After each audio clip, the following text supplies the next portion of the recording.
The UN Secretary-General Ban Ki-moon has asked the Syrian government to allow UN inspectors to investigate without delay the latest alleged chemical attack in the country's civil war. Ban said that the use of chemical weapons in Syria would constitute a crime against humanity, and warned Bashar al-Assad's government of serious consequences if their use was proven. Any use of chemical weapons anywhere, by anybody, under any circumstances, would violate international law, he said. Opposition groups have alleged that Assad's government on Wednesday fired rockets with chemical warheads into the Damascus suburbs of Arbeen, Zamalka and Ein Tarma. The attack reportedly left hundreds dead. This is a grave challenge to the entire international community, and to our common humanity, especially considering it occurred when the United Nations expert mission is in the country, Ban said. I can think of no good reason why any party, either government or opposition forces, would decline this opportunity to get to the truth of the matter,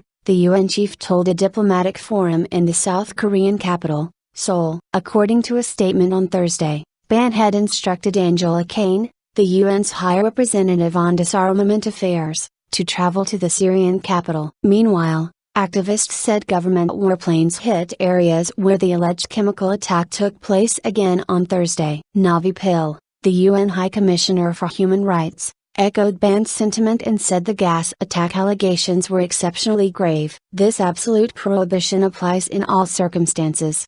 It is binding on the government despite it not being party to the 1993 Chemical Weapons Convention. It is also binding on anti-government armed groups. Syria's government, which has denied using chemical weapons, has offered no public response to the UN calls for its team to inspect the site of the attack. The administration of US President Barack Obama, meanwhile, said that it was appalled by the reports of chemical weapons use. Obama ordered the US intelligence to urgently investigate claims that Syrian forces launched a chemical attack on civilians, including children, aides said. International reaction. Earlier on Thursday, France said that the international community would need to respond forcefully if allegations that the Syrian government was responsible for a chemical attack on civilians prove true. Any use of chemical weapons anywhere, by anybody, under any circumstances, would violate international law. Ban Ki-moon, UN Secretary-General. There would have to be reaction with force in Syria from the international community,